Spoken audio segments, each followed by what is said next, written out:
બ્રહ્મના સ્વરૂપની વાત ચાલે છે. મેં ગઈકાલે તમને કહ્યું કે બ્રહ્મનું સ્વરૂપ સમજાવવું બહુ મુશ્કેલ છે, સમજવું પણ એટલું મુશ્કેલ છે. કારણ કે બ્રહ્મ કોઈ વસ્તુ નથી કે બતાવી શકાય, બ્રહ્મ કોઈ પદાર્થ નથી, બ્રહ્મ કોઈ પ્રાણી નથી, બ્રહ્મ કોઈ વસ્તુ નથી, બ્રહ્મ કોઈ વ્યક્તિ નથી. બ્રહ્મ એ અનુભૂતિ છે. એ તો જેને અનુભૂતિ થાય એ જ કહી શકે. એની અનુભૂતિ બીજાના કમમાં ના આવે. એટલે એ બ્રહ્મને સમજાવવો. મેં તમને કાલે કહ્યું એમ કે માછલીને તમે કહો કે સમુદ્ર ત્યાં જોયો છે, તો કે ના મેં જોયો જ નથી. કારણ કે એમાં જન્મી છે, એમાં જીવ છે, એમાં મરવાની છે. એની પેઢીઓની પેઢીઓ એમાં જન્મી, એમાં જીવી, એમાં મરી. પણ છતાંય માછલીને ખબર નહીં પડે કે સમુદ્ર શું છે. અને એને બતાવવાનો પ્રયત્ન કરો તો પણ વ્યર્થ છે. કારણ કે બતાવીને ક્યાં બતાવવા જાય, એનો બહાર કાઢો તો મરી જ જાય. એટલે બતાવવાનો કોઈ અર્થ નથી. છતાંય પરાણ કરીને બતાવો. 2 મિનિટ કદાચ જીવે, જોવે તો જોઈ શકે. આવડો મોટો બ્રહ્મ, આવડો મોટો સમુદ્ર જોઈ પણ શકે નહીં. એટલે વ્યર્થ છે, ન બતાડી શકાય. અને છતાંય માછલી બહારે કઢાય. તમને તો બ્રહ્મની બહારે કઢાય એમ નથી, કારણ બ્રહ્મની બહાર કઈ છે જ નહીં. બધું જ બ્રહ્મમય છે. તમે બ્રહ્મમાં જ તમારી ઉત્પત્તિ છે, બ્રહ્મમાં જ તમારી સ્થિતિ છે, બ્રહ્મમાં જ તમારો લય છે. તમારો એટલે અનંત કોટી બ્રહ્માંડનો, અનંત કોટી બ્રહ્માંડ. આ તો એક બ્રહ્માંડ છે જેની અંદર અસંખ્ય તારા છે, ચંદ્ર છે, ગ્રહો છે, નક્ષત્રો છે, આટલી મોટી દુનિયા છે, સમુદ્ર છે, દરિયા છે, અને આ બધા આકાશ છે. એવું એક બ્રહ્માંડ. એવા તો અનંત કોટી બ્રહ્માંડ. અને અનંત કોટી બ્રહ્માંડો જે બ્રહ્મની અંદર છે. હવે એ બ્રહ્મને તમે તો માછલી કરતા હલકા છીએ, કેવી રીતે બતાવાય? So it is difficult. એક વખત એક દેડકી કૂવામાં રહેતી હતી. પ્રસિદ્ધ દાખલો છે, તમે જાણો છો. કૂવામાં પેલું માટલું પાણીનું નાખ્યું, નીકળી ગયા, અંદર દેડકીનું બચ્ચું બહાર આવી ગયું. કૂવાની બહાર આવીને જોયું તો મોટો બળદ્યો, એવડો મોટો બળદ્યો જોયો. પેલું દેડકીનું બચ્ચું બિચારું બી ગયું, એકદમ પાછું જઈને પડ્યું કૂવામાં. એની માને કહે છે કે મેં બળદ્યો જોયો. કેવડો જોયો? તો કે આવડો મોટો. એનું પેટ બહુ મોટું હતું. પેલી દેડકી કે કેવડું? આવડું? તો કે ના એથી મોટું. આવડું? તો કે ના એથી મોટું. પેલી દેડકી પેટ ફૂલાઈ કરે. દેડકી પેટ ફૂલાવે કે આવડું હતું? ના એથી મોટું. આવડું? તો કે ના એથી મોટું. આવડું? તો કે ના એથી મોટું. છેવટે દેડકીનું પેટ ફસકાઈ ગયું. પણ બળધ્યા જેવડું પેટ થાય, દેડકીનું પેટ બળધ્યા જેવડું થાય. એટલે it is bigger than the biggest that you can ever imagine. Brahman is bigger than the biggest that you can ever imagine. And at the same time it is smaller than the smallest that you can ever imagine. અણોરણિયાન મહતો મહિયાન, એ જે શબ્દ વાપર્યો છે વેદાંતની અંદર. મોટું મોટું મોટું, કેટલું મોટું? ઇન્ફિનિટ. અને નાનું નાનું નાનું કેટલું? કે શૂન્ય. બસ. પૂર્ણમદઃ પૂર્ણમિદં પૂર્ણાત પૂર્ણમુદચ્યતે પૂર્ણસ્ય પૂર્ણમાદાય પૂર્ણમેવાવશિષ્યતે. એવડું મોટું. અને નાનું કેટલું? શૂન્યમદઃ શૂન્યમિદમ શૂન્યાત શૂન્યમુદચ્યતે શૂન્યસ્ય શૂન્યમાદાય શૂન્યમેવાવશિષ્યતે. બસ. Bigger than the biggest that you can ever imagine and smaller than the smallest that you can ever. અર્જુને જોયો પરમાત્માને પૂર્ણમદઃ પૂર્ણમિદમ. જ્યારે બુદ્ધે જોયો પરમાત્માને શૂન્યમદઃ શૂન્યમિદમ. બસ. જેને કોઈએ શૂન્ય જોયો તો ત્યાં જ એનું ભોર્યો, કોઈએ પૂર્ણ જોયો તો પણ ત્યાં જ એનું ભોર્યો. આ બ્રહ્મ. હવે આ બ્રહ્મનું સ્વરૂપ કેમ સમજાવાય? પણ છતાંય તમે જુઓ કે આપણા શાસ્ત્રોએ, આપણા સંતોએ, વ્યાસ જેવાય, સુખદેવજી જેવાય, એણે પ્રયત્ન કર્યો છે, દેખાડવા પ્રયત્ન કર્યો છે. છતાંય બ્રહ્મને દેખાડવા માટે અનેક ઉપમાઓ, અનેક દાખલાઓ, અનેક દલીલો બધી કરી છે, ઘણી. જો કે ટૂંકી પડે બધી. કોઈ પણ દાખલો બરાબર પૂરો તો નહીં જ આવે. બ્રહ્મને બતાવવા માટે પૂરું તો કશું માપ આવે જ નહીં. કે કેટલો મોટો છે કે એને પૂરા માપથી ના માપી શકાય. જે દામોદર લીલા આવે છે શ્રીમદ ભાગવતના 10મ સ્કંધમાં, એ દામોદર લીલાનું આખું રહસ્ય આ છે કે જશોદા ગમે તેટલો બાંધવા પ્રયત્ન કરે પણ બ્રહ્મને કેવી રીતે બધાય? 3 આગળ ટૂંકો જ પડે, 3 આગળ ટૂંકો જ પડે. એટલે એને બાંધી શકાય નહીં. એટલો મોટો બ્રહ્મ. બ્રહ્મનો શબ્દનો અર્થ જ એ છે. બ્રહ્મ એટલે બૃહદ, અત્યંત બૃહદ. એનું નામ બ્રહ્મ શબ્દ એવી રીતે પડ્યો છે. પણ છતાંય તે દામોદર લીલાની અંદર વ્યાસનારાયણે ટ્રાય કર્યો છે સમજાવવા માટે કે ગમે તેટલો તમે ટ્રાય કરશો એને માપવા હારું એને માપી શકાય નહીં. બિલકુલ માપી શકાય નહીં. જ્યાં ચાદર ટૂંકી છે ત્યાં માથું ઓઢવા જાવ તો ત્યાં ઉઘાડા થઈ જાય, તો ઢોંકવા જાવ તો માથું ઉઘાડું થઈ જાય. ચાદર જ મુદ્દે ટૂંકી છે, એ કોઈ માપ નથી એનો. આવો અમાપ બ્રહ્મ, પણ એને સમજાવવા પ્રયત્ન કર્યો. પણ એ સમજાવવા જે પ્રયત્ન કર્યો આપણા શાસ્ત્રોએ એ અંગુલી નિર્દેશથી કર્યો. અંગુલી નિર્દેશ એ શબ્દ ઇમ્પોર્ટન્ટ છે. અંગુલી નિર્દેશ. ચોગાનમાં બધા માણસો ઉભા હોય, 1000, 2000, 500, 200 માણસ ઉભા હોય ચોગાનમાં. જો ભાઈ બીજનો ચંદ્ર દેખાતો નથી, પેલા કંઈક મને દેખાતો નથી, પેલા કંઈક મને દેખાતો નથી. એમાં એક જ જણો જોઈ ગયો કે હા મેં જોયો, એ રહ્યો પેલો બીજનો ચંદ્ર. હવે એને જોયો પણ બીજા બધાને નથી દેખાતો. એટલે બે અમને નથી દેખાતો, જો મને દેખાય છે આ રહ્યો એક. કોઈ વ્યાસ જેવાને, કોઈ સુખદેવજી જેવાને દેખાયો બીજનો ચંદ્ર. હવે એ બધાને બતાવવા પ્રયત્ન કરે પણ કે ચંદ્ર એમ કઈ દેખાડાય છે, કેટલી મહેનત કરવી પડે. પછી એને સમજણ પાડે કે અહીંયા તું અહીંયા તારે ચંદ્ર જોવો છે બરાબર, અહીં મારી પાસે આય, ઠીક અહીંયા. જો તને પેલો સામે લીમડો દેખાય છે તો હા લીમડો દેખાય છે, ઠીક. લીમડાને જે થળિયું છે એ થળિયાની આજુબાજુ જે ડાળીઓ છે એમાં જમણી બાજુની ડાળી તને દેખાય છે તો હા એ મને દેખાય છે. એ જમણી બાજુની જે ડાળી છે એની ઉપર પેલું એક પાંખડું છે ઉપરનું, એ તને દેખાય છે તો કે હા એ મને દેખાય છે. એ પાંખડા ઉપર 3 પાંદડા છે તને દેખાય તો કે હા 3 પાંદડા દેખાય છે. એમાં પેલું પીળું પાંદડું દેખાય તો કે હા પીળું દેખાય છે. બસ એ પીળું પાંદડું ત્યાં ચંદ્ર છે, ત્યાં જ.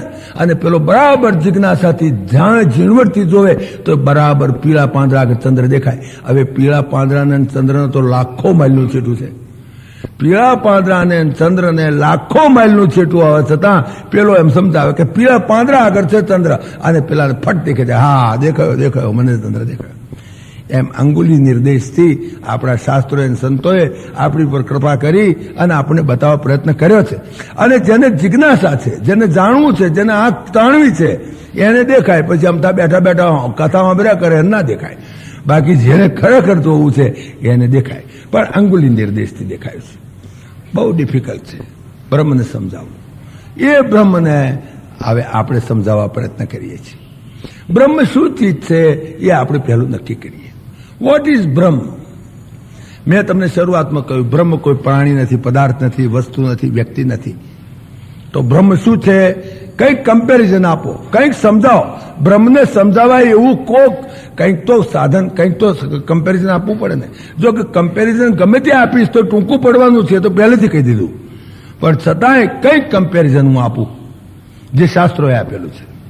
તો શાસ્ત્રોએ જે કમ્પેરિઝન આપ્યું છે કે તમે જુઓ કે પાવર હાઉસ છે આ તમારું, આ બરોડાનું power house, electricity power house. Electricity power હાઉસમાં નરી એનર્જી, નરો પાવર, નરી ઇલેક્ટ્રિસિટી જનરેટ થયેલી છે. Store house of electricity. તો એ ચેતના, એ ચૈતન્ય, એ જે ઇલેક્ટ્રિસિટી પાવર હાઉસમાં જેવી રીતે ઇલેક્ટ્રિસિટીનો રિઝર્વાયર છે, જેવી રીતે સમૂહ છે, એવી રીતે આ બ્રહ્મ છે. દેટ બ્રહ્મ is the reservoir of all energies. જે કંઈ ચૈતન્ય છે, જેટલું ચૈતન્ય, એ ચૈતન્યનો ઓઘ, એ ચૈતન્યનો સાગર, એ ચૈતન્યનો રિઝર્વાયર, દેટ ઇઝ બ્રહ્મ. બ્રહ્મ એટલે ચૈતન્યનો સાગર. બસ તમામ ચૈતન્ય એ માત્ર the total energy, that is absolute energy, that is બ્રહ્મ. બ્રહ્મ means absolute energy, total energy. હવે એ જે ચૈતન્ય છે એ ચૈતન્યમાંથી, એ બ્રહ્મના ચૈતન્યમાંથી ચૈતન્ય પ્રાપ્ત કરી અને સૂર્ય પ્રકાશ આપી શકે છે. નહીં તો સૂર્ય નકામો છે. એ જે સૂર્યમાં જે ચૈતન્ય છે, જે પ્રકાશ છે, એ પ્રકાશ એ બ્રહ્મનો પ્રકાશ છે. જે ચૈતન્યમાંથી ચૈતન્ય પ્રાપ્ત કરી અને સૂર્ય પ્રકાશ આપી શકે છે, જે ચૈતન્યમાંથી ચૈતન્ય પ્રાપ્ત કરી અને અગ્નિ ગરમી આપી શકે છે, જે ચૈતન્યમાંથી ચૈતન્ય પ્રાપ્ત કરી અને ચંદ્ર શીતળતા આપી શકે છે, જે ચૈતન્યમાંથી ચૈતન્ય પ્રાપ્ત કરી અને પૃથ્વી ધારણ કરી શકે છે, જે ચૈતન્યમાંથી ચૈતન્ય પ્રાપ્ત કરી અને પાણી વહે છે, જે ચૈતન્યમાંથી ચૈતન્ય પ્રાપ્ત કરીને હવા ચાલે છે, જે ચૈતન્યમાંથી ચૈતન્ય પ્રાપ્ત કરીને તમામ ચૈતન્યવંત જેટલા પ્રાણી, પદાર્થ, વ્યક્તિ છે એની અંદર જે કંઈ ચૈતન્ય દેખો છો એ તમામ ચૈતન્ય પરમાત્માનું, બ્રહ્મનું ચૈતન્ય. બસ બ્રહ્મમાંથી ચૈતન્ય મેળવીને, નહીં તો અગ્નિ ટાળો છે, કંઈ નથી. પણ એ ચૈતન્યમાંથી ચૈતન્ય પ્રાપ્ત કરે છે તો અગ્નિ ગરમી આપી શકે છે. એ ચૈતન્યમાંથી ચૈતન્ય પ્રાપ્ત કરે તો સૂર્યપ્રકાશ આપી શકે. યદા આદિત્ય ગતમ તેજો જગત ભાષય તે ખિલમ યત ચંદ્રમસી યત અગ્નૌ તત્તેજો વિદ્ધિ મામકમ. ભગવાને કહ્યું બધું મારું તેજ છે, એ બધી મારી શક્તિ છે. I am the total energy from which all energy is generated. એ તમામ એનર્જી, તમને જેટલું એનર્જી દેખાય છે સંસારમાં, જેટલું તમને ચૈતન્ય દેખાય છે સંસારમાં, જેટલા પદાર્થો ચેતન બનતા દેખાય છે તમારામાં, મારામાં, આનામાં ગમે તે, જેટલું ચૈતન્ય છે એ સમગ્ર ચૈતન્ય, જે સમગ્ર વિશ્વની અંદર રેલાયેલું પડેલું છે, એ તમામ ચૈતન્ય બ્રહ્મનું ચૈતન્ય. એટલે Brahman is the reservoir of all energies.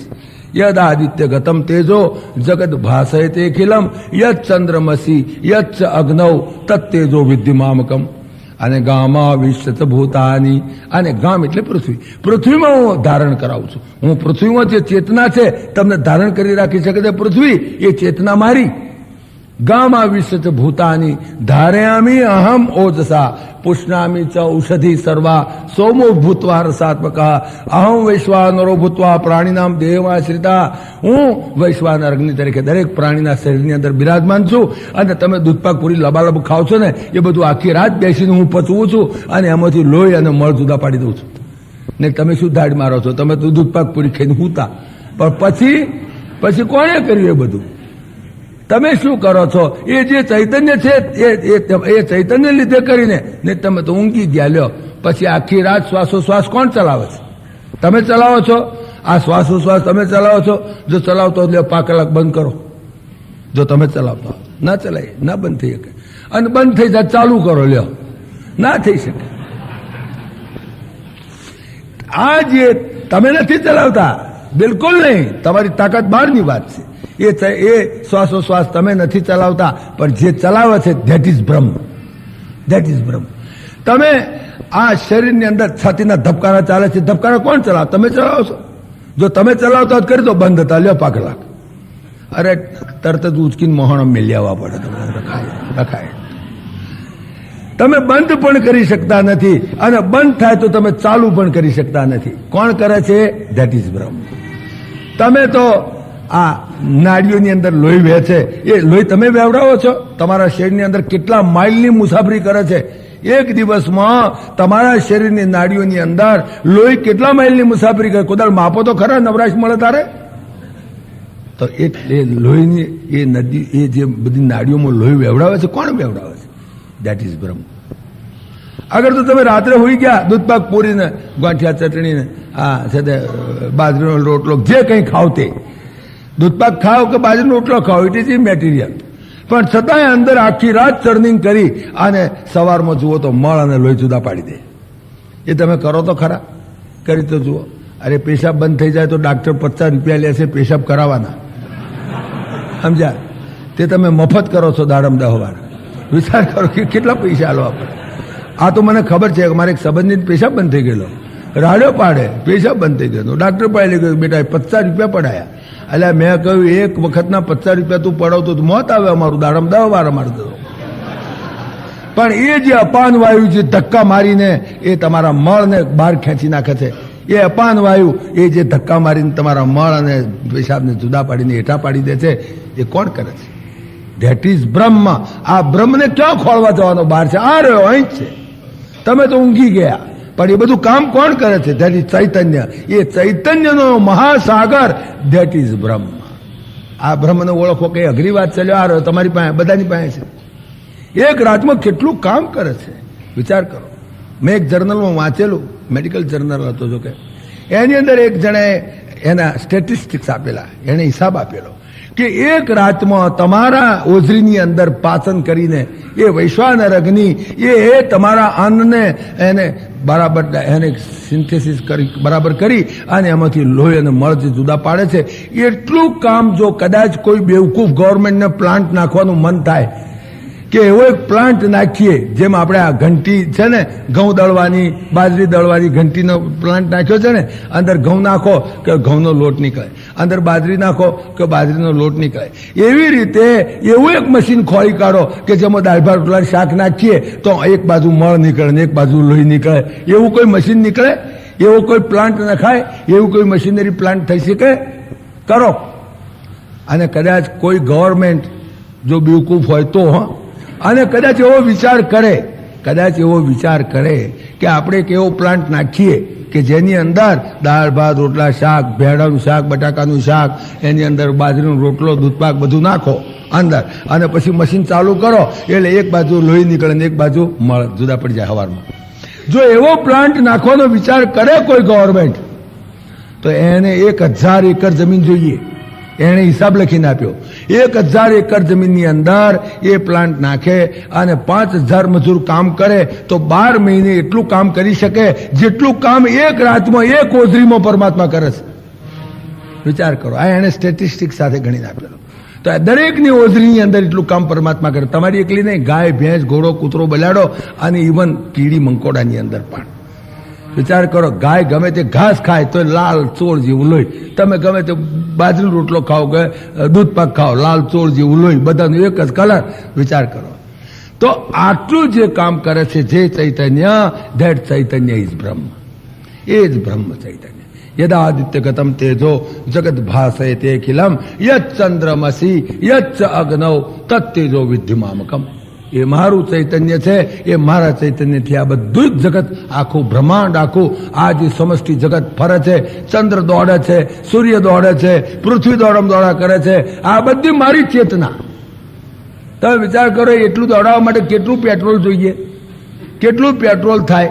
એક અહીંથી હું 7:30 વાગે તો મુંબઈમાં હતો ને 8:15 વાગે 8:30 તો અહીંયા આવી ગયો, અને બહેન 56 રૂપિયા લઈ લીધા મારી પાસેથી. વિચાર કરો પેટ્રોલ કેટલું બાળ્યું એને.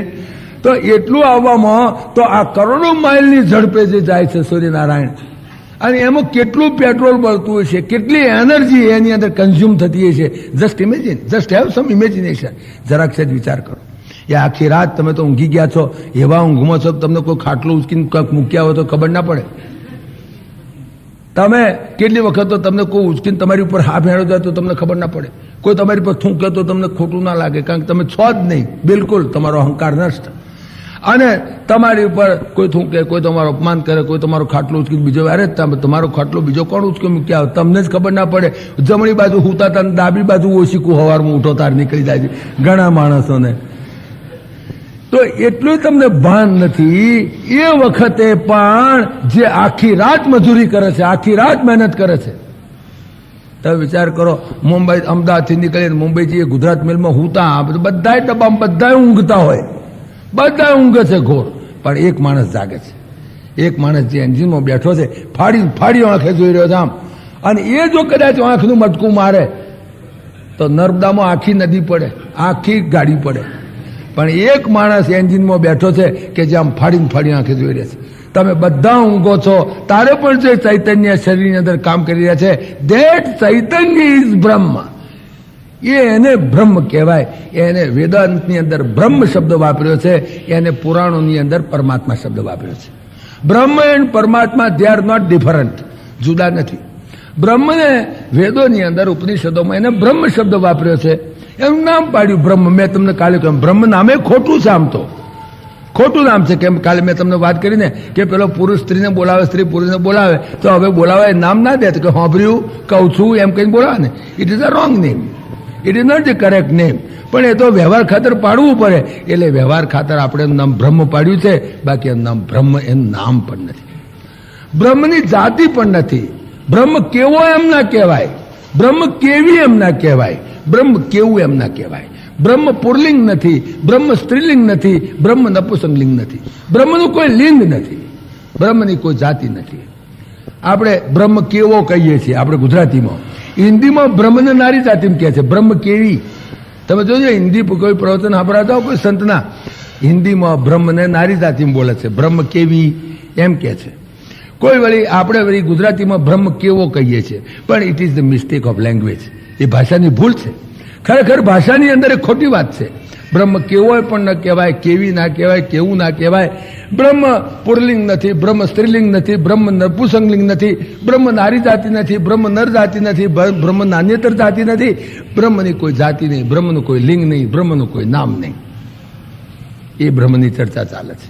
બ્રહ્મ એટલે total energy, bus absolute energy, that is called બ્રહ્મ. હવે આ બ્રહ્મ, એ બ્રહ્મનો ગુણ શું?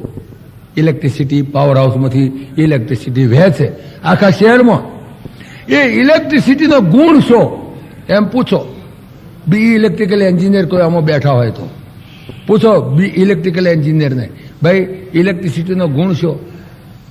તો કે એનો ગુણ, એ જો ફ્રીજમાં જાય તો ઠંડક આપે, અને એ જો હીટરમાં જાય તો ગરમી આપે, એ જો પંખામાં જાય તો વાયરો આપે, એ જો રેડિયોમાં જાય તો બોલે, સમજ્યા? એ જો માઇકમાં જાય તો અવાજ મોટો કરે. એ જે ઇન્સ્ટ્રુમેન્ટમાં દાખલ થાય એ ઇન્સ્ટ્રુમેન્ટના ગુણધર્મને પકડે.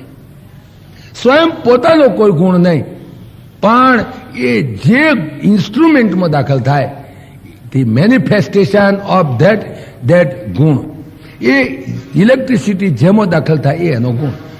ભાઈ ઇલેક્ટ્રિસિટી ગરમી આપે તો કે ના, ફ્રીજમાં જાય તો ના હાલે, ફ્રીજમાં જાય તો ઠંડક હાલે. તો એનો ઠંડક હાલવો ગુણ છે? તો કે ના, હીટરમાં જાય તો ગરમી હાલે. તો કે હીટરમાં જાય તો ગરમી હાલે, તો રેડિયોમાં ગરમી હાલે? તો કે ના, રેડિયોમાં અવાજ હાલે. તો કે પંખામાં વાયરો હાલે, એમાં અવાજ ના હાલે. અને ટ્યુબલાઇટમાં જાય તો લાઇટ આપે. એટલે ઇલેક્ટ્રિસિટીનો ગુણ નહીં, કોઈ ગુણ નહીં, ઇલેક્ટ્રિસિટીનો ગુણ નહીં, પણ જે ઇન્સ્ટ્રુમેન્ટમાં દાખલ થાય એ ગુણધર્મને પ્રકાશિત કરે. એ ગુણધર્મને પ્રકાશિત કરે, જે તમામ ગુણના ધર્મને પ્રકાશિત કરે, તમામ ઇન્સ્ટ્રુમેન્ટ્સના ગુણધર્મને પ્રકાશિત કરે, એનો સ્વયં પોતાનો કોઈ ગુણ હોઈ શકે નહીં.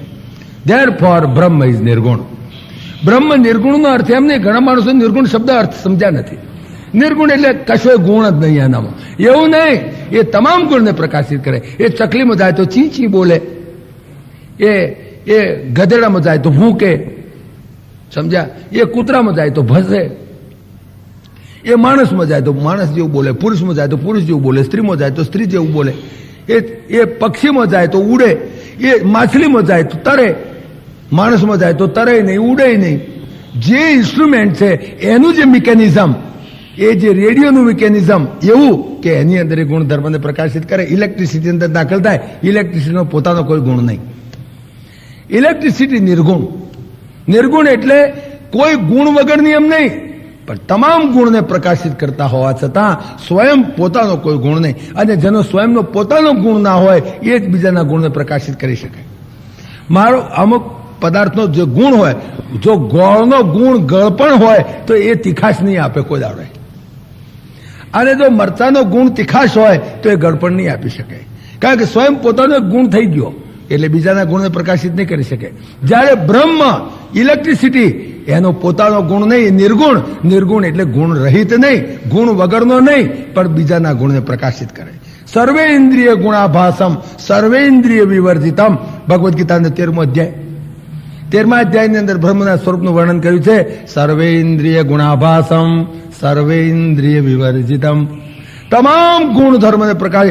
એ આંખમાં જાય તો જોવે, એ જ ચૈતન્ય જો કાનમાં જાય તો સાંભળે, એ જ ચૈતન્ય જો જીભમાં આવે તો સ્વાદ કરે, એ જ ચૈતન્ય જો સ્પર્શેન્દ્રિયમાં જાય તો સ્પર્શેન્દ્રિયનું સુખ ભોગવે, એ જ ચૈતન્ય ઘ્રાણેન્દ્રિયમાં જાય તો સૂંઘી શકે. એ ચૈતન્ય જે ઇન્સ્ટ્રુમેન્ટ છે એ ઇન્સ્ટ્રુમેન્ટના ગુણધર્મને પકડે. તમામ ઇન્દ્રિયો પોતાની નહીં હોવા છતાં તમામ ઇન્દ્રિયોના ગુણધર્મને પ્રકાશિત કરે. એનું નામ નિર્ગુણ. નિર્ગુણ શબ્દ આપણે ઘણી વખત ખોટી રીતે સમજીએ છીએ. નિર્ગુણ એટલે ગુણ વગરનો, બિલકુલ ગુણ નહીં, એમ નહીં. સર્વેન્દ્રિય ગુણાભાસમ સર્વેન્દ્રિય વિવર્જિતમ અસક્તમ સર્વભૃતૈવ નિર્ગુણમ ગુણભોક્તૃ ચ બહિરંતસ્ય ભૂતાનામ અચરમ ચરમેવ ચ સૂક્ષ્મત્વાતદ અવિજ્ઞેયમ દૂરસ્થમ ચ અંતિકે ચ તદ અવિભક્તમ ચ ભૂતેષુ વિભક્તમિવ ચ સ્થિતમ. Even though it is undivisible, it appears to have been divided. અવિભક્તમ ચ ભૂતેષુ વિભક્તમિવ ચ સ્થિતમ. આમ તો અવિભક્ત છે, અનડિવિઝિબલ. આકાશ અનડિવિઝિબલ છે, આકાશના કકડા થાય નહીં, પણ છતાંય તે કોઈ લોટાનું આકાશ, કોઈ ઘડાનું આકાશ, કોઈ માટલાનું આકાશ, કોઈ કોઠીનું આકાશ, કોઈ મકાનનું આકાશ, કોઈ મહાઆકાશ. એમ આકાશના કટકા થયેલા દેખાય તમને. 100 ઘડા મળ્યા તો 100 ઘડામાં આકાશ જુદું જુદું દેખાય. આ પીળા માટલાનું આકાશ, આ ધોળા માટલાનું આકાશ, આ લાલ માટલાનું આકાશ, આ પિત્તળના માટલાનું આકાશ, આ ચાંદીના માટલાનું આકાશ, આ તાંબાના માટલાનું આકાશ, એ બધા આકાશ ડિવાઇડેડ થયા દેખાય, પણ છતાંય તે એ અવિભક્ત છે. અવિભક્ત હોવા છતાં આ તમામ માટલાઓની અંદર એ વિભક્ત થયેલું દેખાય છે, બાકી છે એક જ ચૈતન્ય રેલાલું પડેલું છે. એટલે ભગવદ્ ગીતાના 13મા અધ્યાયની અંદર જે બ્રહ્મના ક્વોલિફિકેશન્સ આપ્યા છે, તમે નસીબદાર હતો ઉઘાડીને વાંચજો. 13મા અધ્યાયની અંદર અવિભક્તમ ચ ભૂતેષુ વિભક્તમ ઇવ ચ સ્થિતમ. આ બધા પેરાડોક્સિકલ સ્ટેટમેન્ટ છે. તમે જુઓ, બધા વિરોધાભાસી છે. એક એક વિશેષણ પરમાત્માનું, એક એક વિશેષણ બ્રહ્મનું, એ બધા વિરોધાભાસી, એકબીજાની વિરુદ્ધ. સર્વેન્દ્રિય ગુણાભાસમ સર્વેન્દ્રિય વિવર્જિતમ. તમામ ઇન્દ્રિયોના ગુણને પ્રકાશિત કરે, છતાં સ્વયં પોતાનો કોઈ ગુણ નહીં, છતાં પોતાનું કોઈ ઇન્દ્રિય નહીં. બધી ઇન્દ્રિયોને પ્રકાશિત કરે, બધી ઇન્દ્રિયોની ચેતનાને પ્રકાશિત કરે ચૈતન્ય, પણ છતાંય તે પોતાની કોઈ ઇન્દ્રિય નહીં. સર્વેન્દ્રિય ગુણાભાસમ સર્વેન્દ્રિય વિવર્જિતમ. ગોસ્વામી તુલસાજીએ રામાયણમાં પણ આનું વર્ણન કર્યું છે. નિર્ગુણ નિરાકાર બ્રહ્મનું પ્રતિપાદન કર્યું છે. બેનું પદ ચલાય સોનાય બેનું કાના. પગ નથી પણ ચાલે છે, એને પગ જ નથી. બ્રહ્મનો કોઈ આકાર નથી. બેનું પદ ચાલે સોનાય બેનું કાના. કાન નથી પણ સાંભળે છે. બેનું પદ ચાલે સોનાય બેનું કાના. અને બેનું કર્મ કરે બેદિનાના. હાથ નથી પણ તમામ કર્મ કરે. બેનું પદ ચાલે સોનાય બેનું કાના. અને બેનું કર્મ કરે બેદિનાના. અને આનંદ રહિત સકલ રસ ભોગી. મુખ નથી પણ તમામ રસને ભોગવે. તો એક એક રસને રસોવઈ સહ. રસોવઈ બ્રહ્મનું સ્વરૂપનું વર્ણન કરે. રસોવઈ સહ. રસ ભીના રાય રણછોડ. અમે ભજન કહીએ ત્યાં ડાકોરમાં, રસ ભીના રાય રણછોડ વસો મારા રોદિયામાં. તમે ગાતા હશો ભજન, ખબર છે. બેનું પદ ચાલે સોનાય બેનું કાના. બેનું કર્મ કરે બેદિનાના. આનંદ રહિત સકલ રસ ભોગી. બેનું વાણી બકતા બળ જોગી. વાણી નથી પણ બધું બોલી શકે. તાનું બેનું પારસ નયન બેનું દેખા. શરીર નથી પણ બધાને સ્પર્શ કરી શકે. આંખ નહીં પણ બધું જોઈ શકે. He can see everything and anything. તાનું બેનું પરસ નયન બેનું દેખા. અને ગ્રસઈ ગ્રાણ બેનું બાસ અશેખા. એને ગ્રાણેન્દ્રિય નથી પણ તમામની વાસ લઈ શકે. કોઈ ઇન્દ્રિય નથી, તમામ ઇન્દ્રિયોને પ્રકાશિત કરે, સ્વયં પોતાની કોઈ ઇન્દ્રિય નહીં. બેનું પદ ચાલે સોનાય બેનું કાના. અને બેનું કર્મ કરે બેદિનાના. આનંદ રહિત સકલ રસ ભોગી. બેનું બાણી બક્તા બળ જોગી. તનું બેનું પરસ નયન બેનું દેખા. અને ગ્રસઈ ગ્રાણ બેનું બાસ અશેખા. અસી સબ ભાંતિ અલૌકિક કરણી. મહિમા જાસુ જાય નહીં વરણી. એવી અલૌકિક કરણી જેના મહિમાનું તમે વર્ણન શું કરી શકો. એ બ્રહ્મના મહિમાનું વર્ણન આપણે કરીએ છીએ. બ્રહ્મને કોણ સમજાઈ શકે? જેને સર્વેન્દ્રિય ગુણાભાસમ. સર્વેન્દ્રિય છે. ઇલેક્ટ્રિસિટીનો કયો ગુણ? ઇલેક્ટ્રિસિટી નિર્ગુણ. નિર્ગુણ એ રેડિયોમાં જાય તો અવાજ આપે, પણ ટ્યુબલાઇટમાં જાય તો અવાજ ના આપે, પ્રકાશ આપે. પણ ટ્યુબલાઇટમાં પ્રકાશ આપે, પંખામાં જાય પ્રકાશ ના આપે, પવન આપે. પણ પ્રકાશ પવન આપે, પંખામાં જાય તો આપે. ફ્રીજમાં જાય પવન ના હાલે, ફ્રીજમાં ઠંડક હાલે. પણ ઠંડક ફ્રીજમાં હાલે, પણ હીટરમાં જાય ગરમી હાલે. એટલે તમામ ગુણોને પ્રકાશિત કરે. જે ઇન્સ્ટ્રુમેન્ટ છે, એનું જે મિકેનિઝમ છે, એ મિકેનિઝમને, મિકેનિઝમ તો ઇન્સ્ટ્રુમેન્ટનું, બ્રહ્મનું નહીં.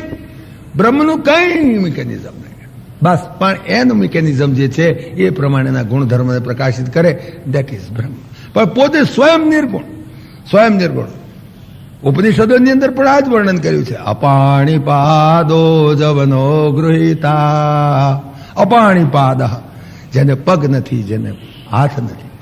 અપાણી પાદો જવનો ગૃહિતા.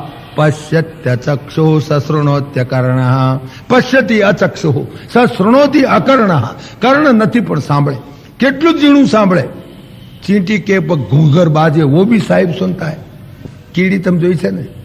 હા, કીડીના પગ જોયા છે? મેં નથી જોયા. કીડીના પગ કેવડા હોય તમે જોયા છે? મેં નથી જોયો હજુ સુધી. કીડી હાથમાં ઊંધી કરું તો કે જતી રે મારી હાથ. એ કીડીબાઈ અને એના જે પગ, આજે કીડીબાઈ ચોકસી બજારમાં જાય અને ઝોઝર લાઈન પહેરે અને છુમ કરતા કીડીબાઈ હેડે તો એનો અવાજ પણ ભગવાન સાંભળે. ચીંટી કે પગ ઘૂંઘર બાજે વો બી સાહિબ સુનતા હે. એટલા જેના કોણ હળવા છે વિચાર કરો. તમે સાંભળી શકો કીડીબાઈને ઝોઝર પહેર્યા હોય ને હેડે તો એનો અવાજ તમને સંભળાય? એને સંભળાય. અપાણી પાદો જવનો ગૃહિતા પશ્યતિ અચક્ષુ સશૃણોતિ અકર્ણ. સશૃણોતિ અકર્ણ. કર્ણ નથી હો, કાન નથી, પણ બધું સાંભળી શકે. એનો સ્વયં પોતાનો ગુણ નહીં. એટલે બ્રહ્મનો પહેલો ક્વોલિફિકેશન શું? બ્રહ્મ નિર્ગુણ. હવે બ્રહ્મના સ્વરૂપના એક પછી એક ક્વોલિફિકેશન આપણે જોઈએ છીએ. હો, બ્રહ્મ એટલે બ્રહ્મ ઇઝ નિર્ગુણ. ઇલેક્ટ્રિસિટીનો કોઈ ગુણ પૂછો. ઇલેક્ટ્રિકલ થયા છો કે આ ઈ થયું ઇલેક્ટ્રિકલ? શું એનો ગુણ એ તો મને ખબર નથી. તમે પણ ઇલેક્ટ્રિકલ એન્જિનિયર બનાવ્યા એ રીતે તમે ઇલેક્ટ્રિકલ. નિર્ગુણ એનો કોઈ ગુણ નથી. નિર્ગુણ શબ્દ ઘણા માણસો સમજત નથી. નિર્ગુણ એટલે જેને ગુણ નહીં. મને ગંમતની વાત યાદ આવે છે. અમારા ભગવાન રામનું જ્યારે લગ્ન થયું જનકપુરમાં, તારે ભગવાન રામ ત્યાં આગળ લગ્નમાં એમ ભાઈ ભગવાનનું લગ્ન થતું હોય, બ્રહ્મ અને માયા પોતે જ જ્યારે મનુષ્ય શરીર ધારણ કરીને જનકપુરમાં લગ્ન કરવા જાય તો બધાની ભાઈ લગ્નમાં લાવો લેવાનું મન થાય. તો ઇંગ્લેન્ડના રાજાનો છોકરો પણ તો બધા દેશોના પ્રાઇમ મિનિસ્ટરો જાય કે ના જાય? બધા જાય. એમ જ્યારે ભગવાનનું લગ્ન થતું હોય અને જાનકી જગદંબા પરાત્પર બ્રહ્મની પરમ શક્તિ અને એ બ્રહ્મનું લગ્ન થતું હોય તો દેવોને પણ લાલસા થાય કે અમે જઈએ, પણ આ તો પૃથ્વી ઉપર તો અવાય કેવી રીતે દેવ શરીરથી? એટલે એ લોકો બધા દેવો મનુષ્ય શરીર ધારણ કરીને આવ્યા, બોડી ઇન કાર્ડેટ. ખુદ બ્રહ્મા પણ આવ્યા બ્રહ્માણીને લઈને, શંકર પણ આવ્યા જગદંબા પાર્વતીને લઈને, ઇન્દ્ર પણ આવ્યો ઇન્દ્રાણીને લઈને, બધા હારા લુગડા પહેરીને મનુષ્ય શરીર ધારણ કરીને આવ્યા. હવે લગ્નમાં તો બધા લાવો લેવા આવે, બધા કોઈ ઓળખે નહીં. જો કે એમને કાંઈક મનુષ્ય ધારણ કરીને આવેલા. પેલા જોનવાળા એમ સમજે કે મોડવાવાળા આવે છે, મોડવાવાળા એમ સમજે કે જોનવાળા આવે છે. અને જનકપુરમાં કોણ પૂછે? લાખો માણસની મેદની, હજારો માણસો આવેલા. હવે તો આગળ કોણ પૂછે કે આ જોનવાળા તમે છો કે મોડવાવાળા છો? બધા ફરે અંદર. ફક્ત ભગવાન રામ ઓળખે કે આ બ્રહ્મા છે, આ બ્રહ્માણી આયા છે, આ ઇન્દ્ર છે, ઇન્દ્રાણી આયા. જાનકીજી ઓળખે બધાને. ભગવાન રામ અને જાનકીજી ઓળખે કે બ્રહ્મા તમે આયા છો ને, હારું, જય શ્રી કૃષ્ણ, જય શ્રી કૃષ્ણ કરે. બધા દેવો કે મારા આજ તમારા લગ્નમાં આવ્યા છે દર્શન કરવા, તમારો બહુ સારું થયું, હેડો લગ્ન કરો. તો ખુદ વેદો પણ આવેલા. વેદો પણ બોડી ઇન્કાર્નેટ શરીર ધારણ કરીને આવેલા વેદો. હવે જયારે ભગવાનનું લગ્ન થયું, લગ્ન રાતે થયેલું, આતાની માફક બપોરે નહીં. કારણ 6 થી 9 જવાનું થાય ને પાછી ઉતાવળ હોય એટલે મારા બેટા 6 વાગ્યા પહેલા તો મહારાજને કહીશ પતાવી દો એમ કરીને ઉતાવળ કરે. પાસ આવી ગયા છે ટિકિટો સિનેમાની. પણ એવું નહીં, રાતે લગ્ન થયું, હસ્તમેળાપ થયો. તે વખતે બધાએ બ્રહ્માએ, શંકર ભગવાને, ઇન્દ્ર બધાએ ભગવાનની સ્તુતિ કરી. વેદો ઉભા થયા. વેદો જ્યારે બ્રહ્મનું પ્રતિપાદન કરે, બ્રહ્મની સ્તુતિ કરે, ત્યારે એ તો નિર્ગુણ નિરાકારની સ્તુતિ કરે. કારણ કે બ્રહ્મમાં તો નિર્ગુણ નિરાકારનું જ પ્રતિપાદન. એટલે બ્રહ્મોએ ઊભા થઈ અને દેવોએ સ્તુતિ કરી. પછી આ એમણે વેદોએ સ્તુતિ કરી. નિર્ગુણમ, નિષ્ક્રિયમ, નિરાવલંબમ, અજમ એવું બધું બોલ્યા છે. કારણ બધા qualification they are all in negative. Brahman is always defined in negative, never in positive. બ્રહ્મના જેટલા વિશેષણો છે બધા નેગેટિવ. નિર્ગુણમ, નિષ્ક્રિયમ, નિરાવલંબમ, નિરાકારમ, અજમ, આ બધા જેટલા બ્રહ્મ is never defined in positive. એક આ નિયમ. કારણ કે આ નહીં કરતા નિયતિ કઈ બેદ પુકારા, બધું નેગેટિવમાં.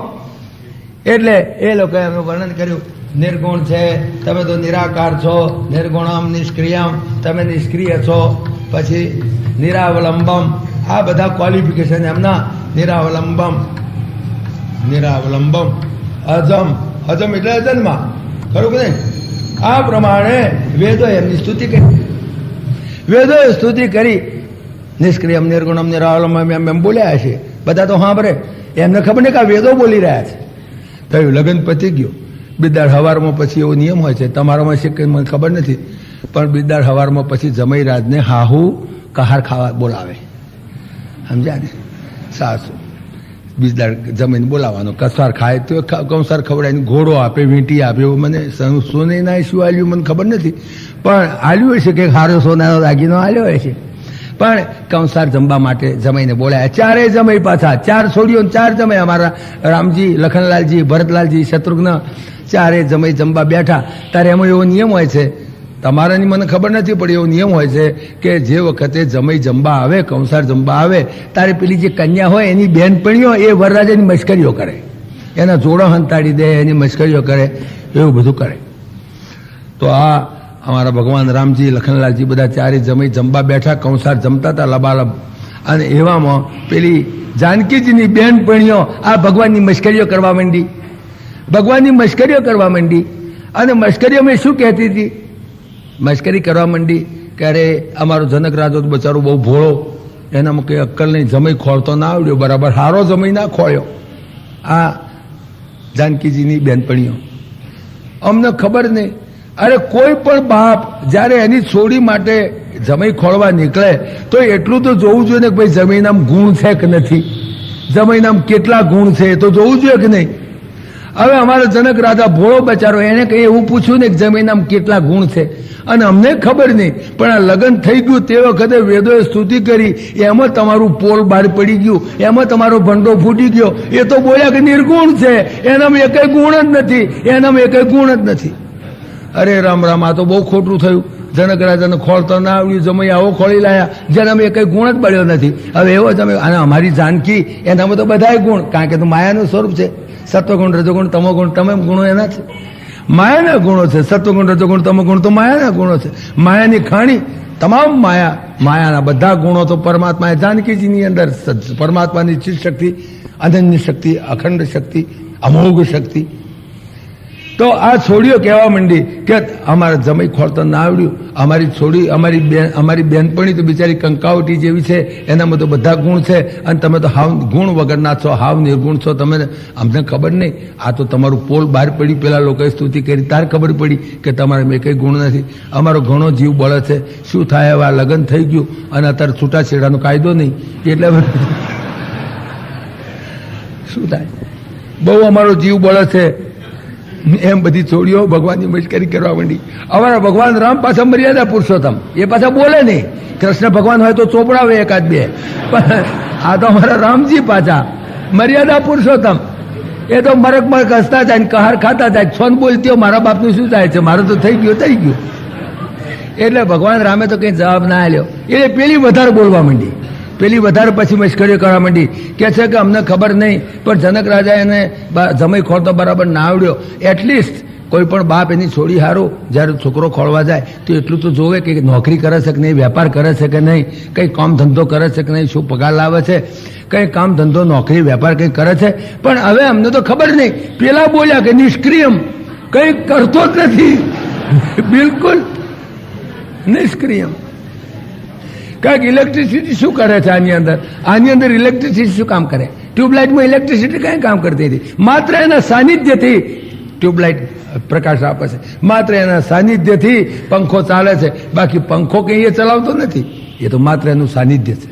બાકી પંખો તો એનું મિકેનિઝમ છે, ચાલે છે.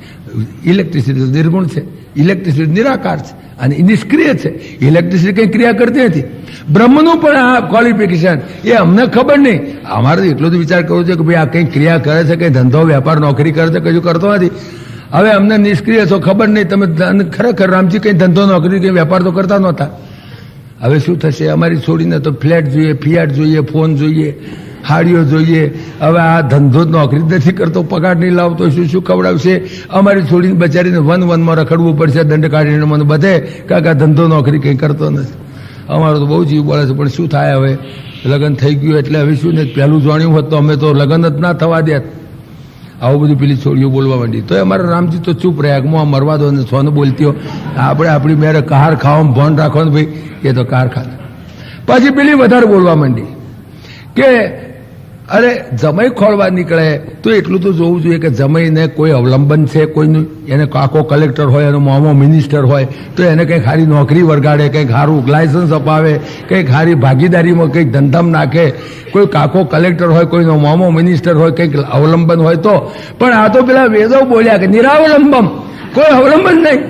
બિલકુલ બ્રહ્મના ક્વોલિફિકેશન નિષ્ક્રિયમ, નિર્ગુણમ, નિરાવલંબમ, કઈ અવલંબન નહીં, કઈ નહીં. આટલા અનંત કોટી બ્રહ્માંડને ઉત્પન્ન કરે. અરે એક ખુરશી કરવી હોય તો લાકડું જોઈએ, વાહળો જોઈએ, પેલું હથોડી જોઈએ, પેલો શું છે ચોલણીયું જોઈએ, કેટલું બધું જોઈએ. આ તો કંઈ પણ સાધન સિવાય નિરાવલંબમ, કોઈ પણ અવલંબન કર્યા સિવાય માત્ર સંકલ્પ માત્રથી અનંત કોટી બ્રહ્માંડને ઉત્પન્ન કરે. એ અર્થ નિરાવલંબનનો. પણ આ છોડીઓ તો મશ્કરીઓ કરવી છે ને, એટલે કહે છે કે અમારે તો જમાઈ રાજને કશું અવલંબન પણ નથી. અરે રામ રામ, શું થશે, અમારી છોડી બચારી બહુ દુઃખી થશે. આમ પેલી છોડીઓ બકબક કરવા માંડી. ભગવાન રામ તો બહુ મર્યાદા પુરુષોત્તમ, તો બોલે નહીં, પણ અમારા લખનલાલજી જરા ગુસ્સાવાળા ખરા હો. શેષ નારાયણનો અવતાર, એ તો એકદમ ગુસ્સામાં આવી ગયા. ચબાબલીઓ શું બોલ બોલ કરે છે, એકદમ ગુસ્સો થઈ ગયા. જો ભાઈ બોલ બોલ નહીં કરવાની, આગળ હકે ખાવા દો કાર. તમે સમજો છો, તમારો જીવ બોલતો જાઓ, ફોક જાઓ, લગન ફોક. પેલી તો વિચાર ગીસ કહી ગઈ કે ફોક કેવી રીતે, કેમ ફોકસ કહેવાય તારે? કારણ કે અમારા ભગવાન રામ તો અજન્મા છે. અજ તમે સાંભળ્યું નહોતું તે અજન્મા છે. એ તો એ દેહધારી નથી, છતાં તે એ દેહી બન્યા. અમારા ભગવાન દેહી બન્યા, દેહધારી બન્યા. અને તમારી દીકરી છે વિદેહી, કારણ કે વિદેહ રાજાની દીકરી વિદેહી. તો દેહીનો કોઈ દાડો વિદેહી સાથે લગ્ન થાય જ નહીં. માટે આ લગ્ન થયું જ નથી, માટે ફોક માનજો. પેલી છોડીઓ ગભરાઈ કે આ તો ઊંધું વાગ્યું મારું બેટું, આ તો ઊંધું જ વાગ્યું. મુખ્ય વાત શું છે કહેવાની આની અંદર, કે બ્રહ્મના જે વિશેષણો છે એને કેટલી વખત આપણે બરાબર સમજ્યા નથી. આ વિશેષણો તમે સમજી જાઓ કે બ્રહ્મ એટલે શું, નિર્ગુણ એટલે શું, નિરાકાર એટલે શું, નિરાવલંબમ એટલે શું, નિષ્ક્રિયમ એટલે શું. નિષ્ક્રિય એટલે અત્યંત ક્રિયાશીલ. નિષ્ક્રિયનો અર્થ એમ નહીં પડ્યો રે, જડ નહીં. નિષ્ક્રિય એટલે it has got velocity at the highest point. Highest velocity ઉપર હોય ત્યારે નિષ્ક્રિય કહેવાય. ભમેડો જ્યારે એની હાઈએસ્ટ વેલોસિટી ઉપર ફરતો હોય ત્યારે આપણે કંઈક ભમેડો ઊંઘે છે, નથી કહેતા? ભમેડો ઊંઘે છે. ઊંઘે છે એટલે ભમેડો ઊંઘતો નથી. એની હાઈએસ્ટ વેલોસિટી ઉપર જ્યારે ફરતો હોય ત્યારે આપણે કહીએ કે ભમેડો ઊંઘે છે. આ સૂર્ય એટલી હાઈએસ્ટ વેલોસિટી ઉપર ચાલે છે, આપણને લાગે છે કે ઊભો છે. નહીં તો એરોપ્લેન કરતા કેટલી ઘણી ઝડપથી દોડતો હોય છે સૂર્ય, તારું ઉભેલો દેખાય છે. એમ બ્રહ્મ એટલું ક્રિયાન્વિત છે કે બ્રહ્મને લીધે કરીને આખું સમષ્ટિ જગત ક્રિયાશીલ બની જાય છે. માટે બ્રહ્મ નિષ્ક્રિય, એ અર્થમાં બ્રહ્મને નિષ્ક્રિય કયો, એ અર્થમાં બ્રહ્મને નિરાવલંબમ કયો, એ અર્થમાં બ્રહ્મને નિર્ગુણ કયો.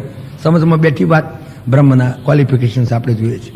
બ્રહ્મ નિર્ગુણ, બ્રહ્મ નિરાકાર છે, એનો આકાર નથી, એનો કોઈ આકાર નહીં. ઇલેક્ટ્રિસિટીનો આકાર શું પૂછો ને બી ઇલેક્ટ્રિકલ એન્જિનિયરને, કે ઇલેક્ટ્રિસિટી જાડી હોય કે પાતળી હોય, ગોળ હોય કે ફ્લેટ હોય, પહોળી હોય કે ટૂંકી હોય. તમે પૂછો, ઇલેક્ટ્રિસિટીનો કોઈ આકાર નહીં, નિરાકાર છે. ઇલેક્ટ્રિસિટી નિર્ગુણ છે. નિર્ગુણ એટલે બધા ગુણોને પ્રકાશિત કરે. ઇલેક્ટ્રિસિટી નિરાકાર છે, એનો કોઈ આકાર નથી. ઇલેક્ટ્રિકલ એન્જિનિયરને પૂછજો જો ઘેર જઈને જો કે ઇલેક્ટ્રિસિટી નો ટેસ્ટ કેવો હોય, ખાટી લાગે કે તીખી લાગે ઇલેક્ટ્રિસિટી? પેલો કે મેં ચાખી જ નથી. તાર તું ભણ્યા શું? ઇલેક્ટ્રિકલ એન્જિનિયર કીધું ચાખી તો જો કે ઇલેક્ટ્રિસિટી ખાટી લાગે કે તીખી લાગે, ઇલેક્ટ્રિસિટી ગોળ હોય કે ટૂંકી હોય, ઇલેક્ટ્રિસિટીનો અવાજ કેવો કરે, એ ચકલી જેવું બોલે કે ચકલા જેવું બોલે. ઇલેક્ટ્રિસિટીનો કોઈ અવાજ નહીં. ઇલેક્ટ્રિસિટી સુગંધી કેવી, ડમરા જેવી હોય કે તુલસી જેવી હોય કે ગુલાબ જેવી હોય, ઇલેક્ટ્રિસિટીની કોઈ સુગંધી નહીં. ઇલેક્ટ્રિસિટીનો કોઈ સુગંધી નહીં, ઇલેક્ટ્રિસિટીનો કોઈ અવાજ નહીં, ઇલેક્ટ્રિસિટીનો કોઈ અવાજ નહીં, ઇલેક્ટ્રિસિટીનું કોઈ રૂપ નહીં, કોઈ રંગ નહીં. ઇલેક્ટ્રિસિટી લાલ હોય, પીળી હોય, ધોળી હોય, કાળી હોય, ઇલેક્ટ્રિકનો કોઈ રંગ નહીં. એ ચૈતન્ય, માત્ર ચૈતન્ય. તો ઇલેક્ટ્રિસિટી પણ જેનામાંથી પેદા થાય છે એ પરાત્પર બ્રહ્મ. એનો કોઈ રંગ નહીં, એનો કોઈ કલર નહીં, એનો કોઈ આકાર નહીં, બિલકુલ નિરાકાર. નિરાકાર છે માટે કોઈના આકાર પકડી શકે. તમામ આકાર જે પકડી શકે સ્વયં પોતે નિરાકાર. પૂછો ને બી ઇલેક્ટ્રિકલ એન્જિનિયરને કે ઇલેક્ટ્રિસિટી જાડી હોય કે પાતળી હોય, ગોળ હોય કે ફ્લેટ હોય, પહોળી હોય કે ટૂંકી હોય. તમે પૂછો, ઇલેક્ટ્રિસિટીનો કોઈ આકાર નહીં, નિરાકાર છે. ઇલેક્ટ્રિસિટી નિર્ગુણ છે. નિર્ગુણ એટલે બધા ગુણોને પ્રકાશિત કરે. ઇલેક્ટ્રિસિટી નિરાકાર છે, એનો કોઈ આકાર નથી. ઇલેક્ટ્રિકલ એન્જિનિયરને પૂછજો જો ઘેર જઈને જો કે ઇલેક્ટ્રિસિટી નો ટેસ્ટ કેવો હોય, ખાટી લાગે કે તીખી લાગે ઇલેક્ટ્રિસિટી. પેલો કે મેં ચાખી જ નથી. તાર તું ભણ્યો શું?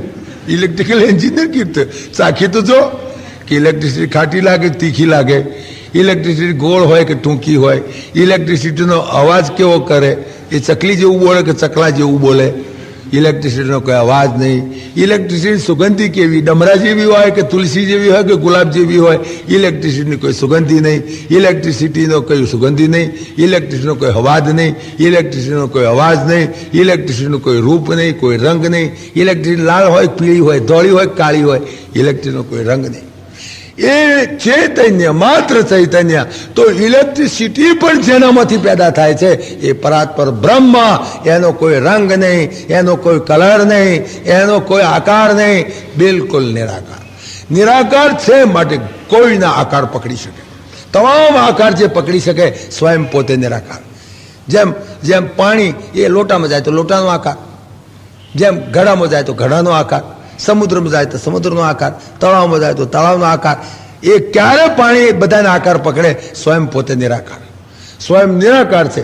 એથી સૂક્ષ્મથી સૂક્ષ્મ હવા, હવાનો આકાર નહીં. એથી સૂક્ષ્મથી સૂક્ષ્મ આકાશ, આકાશ કેવો આકાર? લોટામાં હોય તો લોટાના આકાર, ઘડો હોય તો ઘડાના આકાર. એવી રીતે તમામના આકારને જે પકડી શકે સ્વયં પોતાનો આકાર નહીં. તો આકાશ કરતા પણ અત્યંત સૂક્ષ્મથી સૂક્ષ્મ એવું જે બ્રહ્મ, એ બ્રહ્મનો આકાર નહીં, માટે બ્રહ્મ નિરાકાર. ગેટ બેઠી તમને. આ બ્રહ્મ એ નિર્ગુણ છે, બ્રહ્મ નિરાકાર છે, બ્રહ્મ નિષ્ક્રિય છે, બ્રહ્મ નિરાવલંબ છે, બ્રહ્મ અજન્મા છે. બ્રહ્મના ઘણા ક્વોલિફિકેશન છે. હા, જાહી, અનાદિ, અખંડ, અનંત, અછેદ્ય, અભેદ્ય,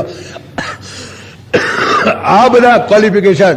હા, નૈનમ છિંદંતી શસ્ત્રાણી, નૈનમ દહતી પાવક, નચૈનમ ક્લેદંત્યાપો, ન શોષયતિ મારતા, અચ્છેદ્યોયમ, અદાહ્યોયમ, અક્લેદ્યો, અશોષ્ય, નિત્ય, સર્વગતા, સાણુ, અચલોયમ, સનાતન. આ બધા ક્વોલિફિકેશન બ્રહ્મના. આ બ્રહ્મ, આ બ્રહ્મ નિર્ગુણ, એનામાં એક પણ ગુણ નથી. પણ એ બ્રહ્મ, એને જયારે જગતની ઉત્પત્તિ કરવાની ઈચ્છા થાય, સંકલ્પ થાય, સંકલ્પ થાય. કેમ સંકલ્પ થાય? નો રિપ્લાય, અતિ પ્રશ્ન છે. પણ એને જયારે સંકલ્પ થાય ત્યારના સંકલ્પ માત્રથી અનંત કોટી બ્રહ્માંડની ઉત્પત્તિ થાય. કેવી રીતે થાય? માયાના ગુણોનો સ્વીકાર કરીને. પરમાત્મા પોતે તો નિષ્ક્રિય છે, નિરાવલંબ છે, પણ એને જયારે જગતની ઉત્પત્તિ કરવાનું મન થાય ત્યારે એકલો બ્રહ્મ તો જગતની ઉત્પત્તિ કરી શકે નહીં. ત્યારે એને માયાના ગુણોનો સ્વીકાર કરવો પડે. એની જે માયા, માયા નામની કોઈ બઈ નથી, માયા નામની કોઈ સ્ત્રી નથી, માયા નામની કોઈ દેવી નથી, માયા નામની કોઈ રાક્ષસણી નથી, માયા નામની કોઈ ઝંખણી નથી. માયા એટલે પરમાત્માની ચીદ શક્તિ, પરમાત્માની અમોઘ શક્તિ. જેમ સુતાર, મગનભાઈ, અને મગનભાઈ સુતાર છે પાછા મિસ્ત્રી, તો એ મગનભાઈ અને મગનભાઈની જે શક્તિ, જે લાકડું છલવાની, આગળ તો ખુરશી બનાવવાની, એની જે શક્તિ, એ બંને એક જ હોય, ભિન્ન નહીં, જુદા નહીં, એક જ. એમ પરમાત્મા અને એની જે અમોઘ શક્તિ, ચિદ શક્તિ માયા, એ માયાના ગુણોનો સ્વીકાર કરીને જગતની ઉત્પત્તિ કરે. પરમાત્મા કહે છે કે બ્રહ્મ પોતે, પરમાત્મા પોતે બોલ્યા છે કે જ્યારે મારે જગતની ઉત્પત્તિ કરવાની થાય ત્યારે જગતની ઉત્પત્તિ હું તો એકલો બ્રહ્મ તો કરી શકું નહીં. એકલો પુરુષ બાળક પેદા કરી શકે નહીં, એકલી સ્ત્રી પણ બાળક પેદા કરી શકે નહીં. પણ સ્ત્રી અને પુરુષના સંયોગથી જેમ બાળક પેદા થાય છે, એમ બ્રહ્મ અને માયાના સંયોગથી જગત પેદા થાય છે, જગતની ઉત્પત્તિ થાય છે. એટલે ભગવાને ગીતામાં એ વાતની બહુ સુંદર ચોખવટ કરી છે. મમયોનિર મહદ બ્રહ્મ. મહદ બ્રહ્મ એટલે માયા, મહદ બ્રહ્મ, બ્રહ્મ અને મહદ બ્રહ્મ. જેમ મિસ્ટર જોશી ને મિસિસ જોશી એવું. તો મહદ બ્રહ્મ એને કહે, એ મારી યોની છે. મમ યોનિર મહદ બ્રહ્મ તસ્મિન ગર્ભમ દધામ્યહમ. એની અંદર હું ગર્ભ ધારણ કરાવું છું. મમ યોનિર મહદ બ્રહ્મ તસ્મિન ગર્ભમ દધામ્યહમ સંભવ સર્વભૂતાનામ તતો ભવતી ભારત. અને એમાંથી આ સમષ્ટિ જગતની તમામ ભૂત પ્રાણી માત્રની ઉત્પત્તિ થાય છે. એકલો બ્રહ્મ તો પેદા કરી શકે નહીં, ઉત્પત્તિ કરે પણ નહીં. એકલો બ્રહ્મ બ્રહ્મ કહેવાય, પણ જ્યારે બ્રહ્મની અંદર જ્યારે માયાના ગુણોનો સ્વીકાર થાય, બ્રહ્મ plus Maya is equal to ઈશ્વર, એને ઈશ્વર કહેવાય. આપણે શું કરીએ છીએ કે બ્રહ્મ, પરમાત્મા, ભગવાન, ઈશ્વર આવા બધા શબ્દો જે ટેકનિકલ વર્ડ છે એને આપણે લૂઝલી વાપરીએ છીએ. ઘડીકમાં ઈશ્વર શબ્દ બોલીએ, ઘડીકમાં ભગવાન બોલીએ, ઘડીકમાં આ પરમાત્મા બોલીએ, એમ નહીં. ઈશ્વર શબ્દ હંમેશા ડિનોટ્સ, એ બતાવે છે કે બ્રહ્મ જ્યારે માયાના ગુણનો સ્વીકાર કરે, માયાનો માલિક માયાના ગુણોનો સ્વીકાર કરે, આપણે માયાના ગુલામ, એ માયાનો માલિક. એટલો ફેર આગળ આવશે, જ્યારે જીવનું સ્વરૂપ જ્યારે સમજાવીશું ત્યારે વાત આપીશું. પણ બ્રહ્મ જ્યારે માયાના ગુણોનો સ્વીકાર કરે અને માયાની અંદર ગર્ભ ધારણ કરાવે, બ્રહ્મનું માયા સાથે જ્યારે લગ્ન થાય, રામનું જેમ જાનકીજી સાથે લગ્ન થયું, બ્રહ્મનું માયા સાથેનું લગ્ન છે. જીવાત્માનું પરમાત્માના સાથેનું લગ્ન, એવી રીતે બ્રહ્મનું માયા સાથેનું લગ્ન. એ જ્યારે બ્રહ્મ અને માયા એ બંનેને ભેગા બોલવા હોય, એકલો પુરુષ બાળક પેદા ના કરે, એકલી સ્ત્રી બાળક પેદા ના કરે, પણ પુરુષ અને સ્ત્રીનો સંયોગ જ્યારે થાય, લગ્ન થાય, ત્યારે આપણે એક નામ પૂછ્યું આપીએ, દંપતી. દંપતી નામ બોલીએ એટલે બે આવી ગયા ને અંદર. આગળ તો ગ્રહસ્થી બોલીએ એટલે બે આવી ગયા, પતિ પત્ની બંને આવી ગયા. એવી રીતે બ્રહ્મ પ્લસ માયા એ બોલવું હોય ત્યારે ઈશ્વર કહેવામાં આવે. ઈશ્વર એટલે માયા અવચ્છિન્ન ચૈતન્ય, એનું નામ ઈશ્વર. ઈશ્વર એટલે માયાનો સ્વીકાર કરેલો ચૈતન્ય બ્રહ્મ, એનું નામ ઈશ્વર. તો બ્રહ્મ પ્લસ માયા કહે છે કે જ્યારે મારે જગતની ઉત્પત્તિ કરવાની ઈચ્છા થાય, ત્યારે આ માયા એ મારી મહદ બ્રહ્મ એ મારી યોની છે. મમ યોનિર મહદ બ્રહ્મ તસ્મિન ગર્ભમ દદામ્યહમ અને સંભવ સર્વભૂતાનામ તતો ભવતી ભારત. ત્યારે જગતની ઉત્પત્તિ થાય. બાકી એકલો બ્રહ્મ તો દેખાય પણ નહીં, એકલા બ્રહ્મને તમે જોઈ શકો નહીં, પણ એની ચેતનાથી તમે આ જગતના આ બધું ચૈતન્ય દેખાય તમને. આ ચૈતન્ય જે દેખાય છે એ ચૈતન્ય કેમ દેખી શકાય છે? નહીં તો બ્રહ્મ એકલો તો દેખાય જ નહીં તમને. કેવી રીતે દેખાય? બ્રહ્મ દેખી શકાતો નથી. પણ બ્રહ્મની સત્તાથી, અંદર જે ચેતના બ્રહ્મ જે છે એની સત્તાથી આંખ પદાર્થને જોઈ શકે, પણ એ આંખ બ્રહ્મને ના જોઈ શકે. સમજમાં આવે છે વાત? બ્રહ્મની ચેતનાથી, બ્રહ્મ એટલે ચૈતન્ય, એ બ્રહ્મની સત્તાથી આંખ પદાર્થને જોઈ શકે, પણ એ જ આંખ બ્રહ્મને ના જોઈ શકે. એની સત્તાથી કાન પદાર્થને સાંભળી શકે, પણ કાન એને ન સાંભળી શકે. એની સત્તાથી નાક પદાર્થને સૂંઘી શકે, પણ એ નાક એને ન સૂંઘી શકે. એની સત્તાથી જીભ પદાર્થને ચાખી શકે, પણ જીભ એને ના ચાખી શકે. એની સત્તાથી સ્પર્શેન્દ્રિય પદાર્થને સ્પર્શ કરી શકે, પણ એ સ્પર્શેન્દ્રિય એને સ્પર્શ ન કરી શકે. ઇન્દ્રિયોની સત્તાની બહાર એની સત્તાથી આંખ જોઈ શકે. એ જો ના હોય તો દેખાય જ નહીં. એ અંદરથી જતો રહેતો, એ બ્રહ્મ ચૈતન્ય અંદરથી જતું રહેતો તો ખલાસ થઈ ગયું. રામ બોલો ભાઈ રામ હતી. પણ એની સત્તાથી આંખ બહારની આ જગતને જોઈ શકે છે, પણ આંખ એને જોઈ શકતી નથી.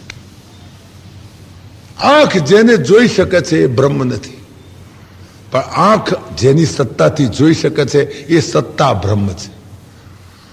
આંખ પદાર્થને જોઈ શકે, આંખ એને ન જોઈ શકે.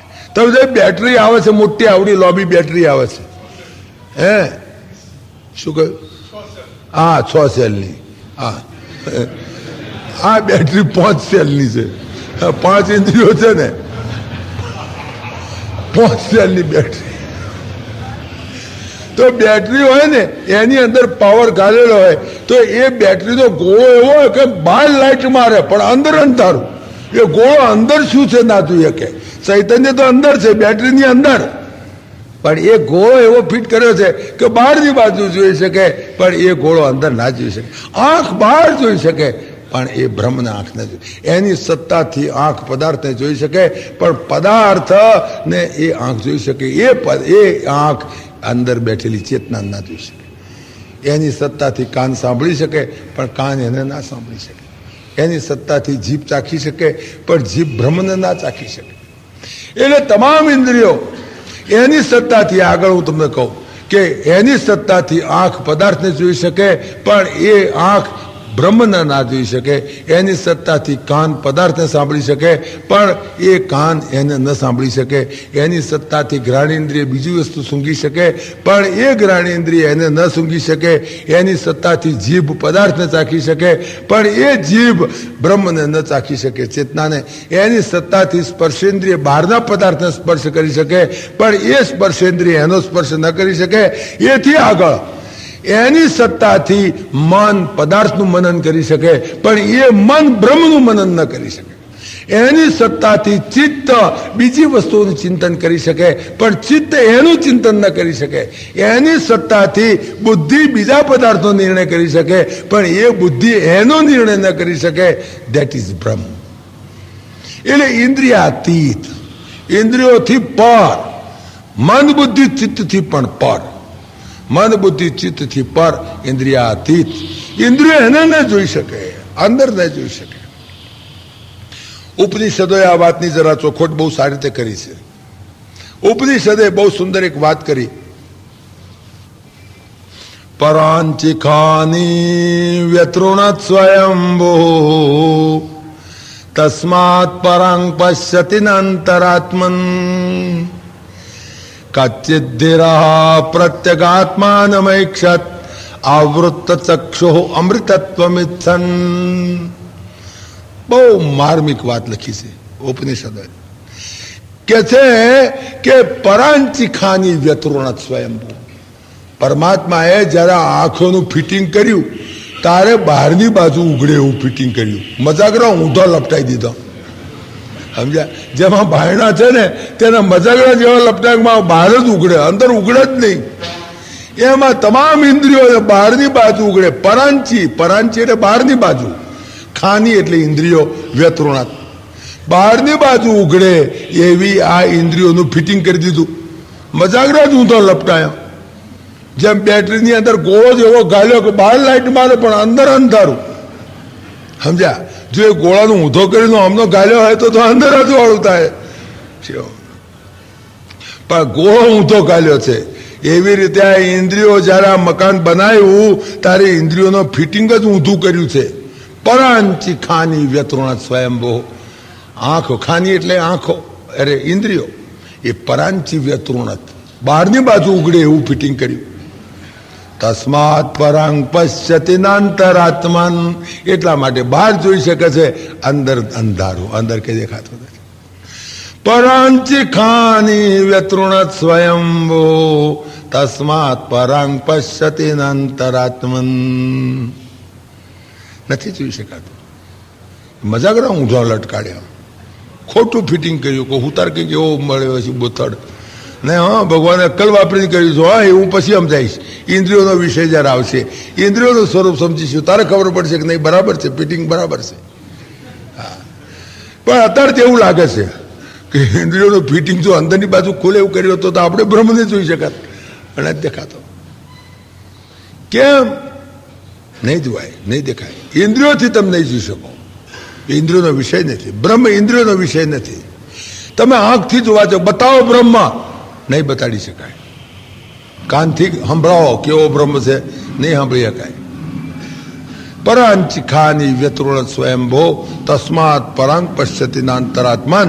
પણ કચ્ચિત ધીરા પ્રત્યેગાત્માનમૈક્ષત, છતાંય કેટલાક જે ધીર પુરુષો હતા એને પ્રત્યેગાત્માને જોયો, અંદર બેઠેલો જે પ્રત્યેગાત્મા એને જોયો, નથી જોયો એમ નહીં, પણ કોણે જોયો? કચ્ચિત ધીર, જે ધીર પુરુષો એને. ધીર પુરુષ એટલે કોને કહેવાય? ધીર એટલે જે ધીરું બોલે એ ધીર કહેવાય? જે ધીરું ધીરું હેડે એ ધીર કહેવાય? ના, ધીરનો અર્થ કરે. હા, ધીર શબ્દની ડેફિનેશન આપેલી છે. વિકાર હેતો સતી વિક્રિયંતે યેષામ ન ચેતાંસી સયેવ ધીરા. ધીર કોને કહેવાય? કે વિકાર હેતો સતી વિક્રિયંતે યેષામ ન ચેતાંસી. વિકાર પેદા થાય એવા પદાર્થો સમક્ષ મોજૂદ હોવા છતાં પણ જેના મનમાં વિકાર ના થાય એનું નામ ધીર. વિકાર થાય એવો પદાર્થ મોજૂદ હોય. હિમાલયમાં જઈને રે 40 વર્ષ સુધી કોઈ બહેરાનું મોઢું જોવા જ ના મળે, બરફી પેંડાનું મોઢું જોવા જ ના મળે, રેડિયાનું મોઢું જોવા જ ના મળે, અત્તરની શીશીઓનું મોઢું જોવા જ ના મળે, પાંચે પાંચ ઇન્દ્રિયોમાંથી કોઈ ઇન્દ્રિયોના સુખનું મોઢું જોવા જ ના મળે. એને પછી એમ કે મેં બધી ઇન્દ્રિયો જીતી છે, એ ખોટી વાત. એ ધીર નહીં. પણ વિકાર પેદા થાય એવા પદાર્થો મોજૂદ હોય, રેડીલી અવેલેબલ હોય. હજારો ગોપીઓ વચ્ચે નાચતો હોય અને છતાં વિકાર પેદા ના થાય. કેટલાય દૂધપાક પૂરીને બધા 56 ભોગ ધર્યા હોય પણ જેના મોંમાં પાણી ના આવે. કેટલી સુગંધી હોય પણ એને કઈ પડવા પડી હોય. ગમે તેવી નિંદા સ્તુતિ સાંભળે પણ જેનું બિલ જરા હાલે નહીં. પાંચે પાંચ ઇન્દ્રિયોના વિષયો પ્રત્યક્ષ મોજૂદ હોય, રેડીલી અવેલેબલ હોય, છતાં જેના મનમાં વિકાર થાય નહીં. દેટ ઇઝ બ્રહ્મ, દેટ ઇઝ ધીર. એનું નામ ધીર કહેવાય. વિકાર હેતો સતી વિક્રિયંતે શામ ન ચેતાંસી સૈવ ધીર. એવા ધીર પુરુષો એમણે જોયો બ્રહ્મને, એમણે જોયો. તમારે જોવો હોય તો ટ્રાય કરજો. પણ ક્યાંથી લઈને જોવે? હમણાં તો પેડા દેખે છે, મોંમાં પાણી આવી જાય છે. કોઈક નિંદા કરે છે, ગુસ્સો આવી જાય છે કે સુગંધીદાર દેખીએ છે, આ તો ગંદુ છે. ઇન્દ્રિયોના વિષયો મોજૂદ હોવા છતાં, પ્રત્યક્ષ હોવા છતાં, રેડીલી અવેલેબલ હોવા છતાં જેના મન વિચલિત ના થાય બિલકુલ, એવા કચ્ચિત ધીરા પ્રત્યેગાત્માનમય ક્ષત. એમણે પ્રત્યેગાત્માને જોયો પણ ક્યારે? આવૃત્ત ચક્ષુ.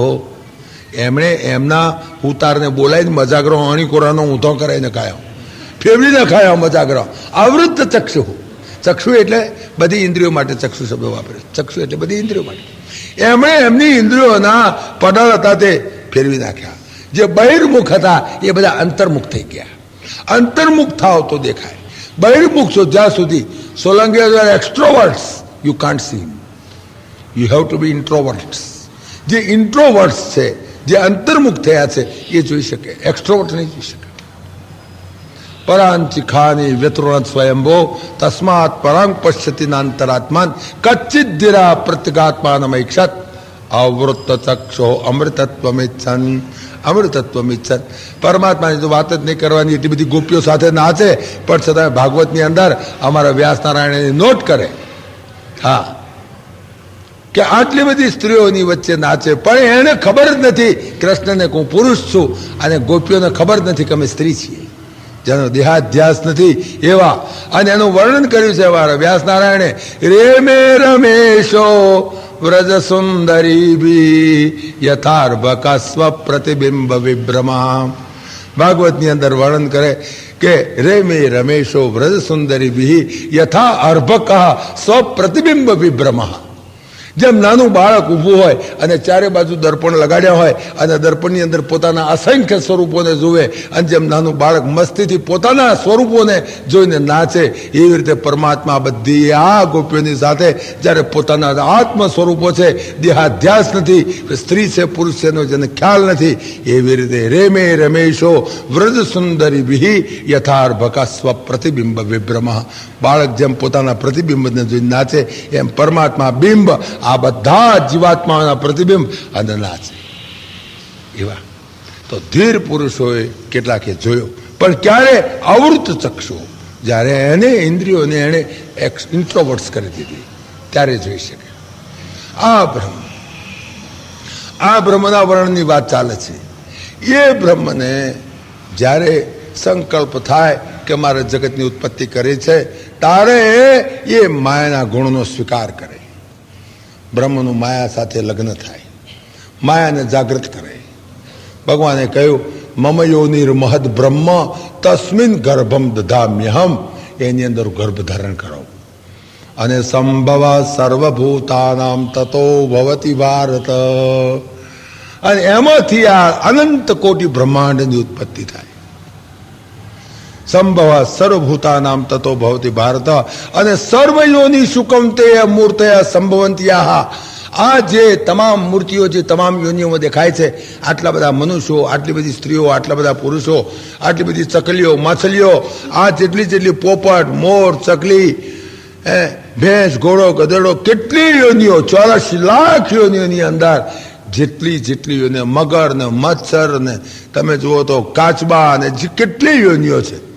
84 લાખ યોનિઓની અંદર વનસ્પતિ યોનિઓ કેટલી, એ તમામ યોનિઓની અંદર જે ઉત્પત્તિ થાય છે, સર્વ યોનિ સુકમતેય મૂર્તયા સંભવંત્યા તાસામ બ્રહ્મ મહદયોનિર, એમાં મારી માયા એ એની મહદયોની, મહદ બ્રહ્મ મારી યોનિ છે. અને અહમ બીજ પિતા, એની અંદર બીજ પ્રદાન હું કરું છું, એ મારી માયા યોનિ છે. એની અંદર હું બીજ ધારણ કરાવું છું, એને ગર્ભ ધારણ કરાવું છું, અને એ ગર્ભિત થાય છે. અને એ જગતને પછી મમા મયા અધ્યક્ષેણ પ્રકૃતિ સૂયતે સચરાચરમ, મારા અધ્યક્ષપણા નીચે પ્રકૃતિ સૂયતે, પ્રકૃતિ પ્રસૂયતે, પ્રકૃતિ એ મારી માયા, મારી ચિત્ત શક્તિ એ પ્રસૂયતે, એ પ્રસવ કરે છે, અનંત કોટી બ્રહ્માંડનો પ્રસવ કરે છે, ઉત્પત્તિ કરે છે. બ્રહ્મ તો એકલો કેવી રીતે ઉત્પન્ન કરી શકે? એકલો પુરુષ કેવી રીતે પેદા કરે? એકલી સ્ત્રી પેદા ન કરે. પણ મારી મહદ બ્રહ્મ મારી યોની, એમાં હું ગર્ભ ધારણ કરાવું છું. અને મયા અધ્યક્ષેણ પ્રકૃતિ સૂયતે સચરાચરમ, પ્રકૃતિ, પ્રકૃતિ એટલે જે ક્રિએશન, અંગ્રેજીમાં શબ્દ વાપરો, ક્રિએશન નહીં, pre creation, before the creation was there, pre creation, પ્રકૃતિ, એ મારી પ્રકૃતિ જે છે એ આ બધી જગતની ઉત્પત્તિ કરે, સચરાચર વિશ્વની. પણ ક્યારે? મયા અધ્યક્ષેણ, મારા અધ્યક્ષપણાની છે. Under my supervision and control, that Prakriti is creating everything, not myself. હું કંઈ કરતો નથી, મારી પ્રકૃતિ બધું કરે, મારી માયા બધું કરે છે, હું કંઈ કરતો નથી. પણ એનો બીજ પ્રદપિતા હું, બીજમ મામ સર્વભૂતાનામ વિદ્ધિ પાર્થ સનાતનમ, તમામનું બીજ હું છું. એ બીજ ધારણ કરાવું છું પ્રકૃતિમાં, અને પ્રકૃતિ જગતની ઉત્પત્તિ કરે છે. એનો બીજ પિતા હું, બાપ હું. પણ માં તો પ્રકૃતિ, મહાલક્ષ્મી, મહાકાળી, મહાસરસ્વતી, એના જુદા જુદા રૂપો, ભદ્રકાળી, અંબાજી, બહુચરાજી, ચામુંડા, આ બધી મારી પ્રકૃતિ, મારી ચિત્ત શક્તિ. અને મારી ચિત્ત શક્તિ જગતની ઉત્પત્તિ કરે, સ્થિતિ કરે, લય કરે. હું તો કંઈ કરતો નથી, હું તો નિષ્ક્રિયમ. આ તો નિષ્ક્રિય, બ્રહ્મ તો બિલકુલ નિષ્ક્રિય, કાંઈ ન કરે. પણ એની સત્તાથી, એના સાનિધ્યમાં બધું થાય. એ પોતે કશું ના કરે, પણ એની માયા બધું કરે.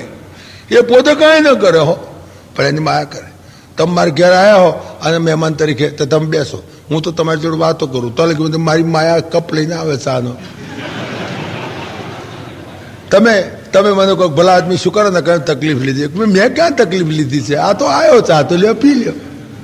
પણ મારી માયાને ખબર પડી જાય કે આ ચા પીવે એવો ઘરાક છે, આ ચા પાવો પડે એવો ઘરાક છે. મારી માયા બધા સંકલ્પ માત્રથી, મારે સંકલ્પ નહીં કરવાનો, પરમાત્માના સંકલ્પ માત્રથી માયા જગતની ઉત્પત્તિ. એમ કેવું ના પડે ચા આવવા દો, 2 કપ ચા આવે, એમ નહીં કહેવાનું, એમ કહેવાનું નહીં, કશું કહેવું ના પડે.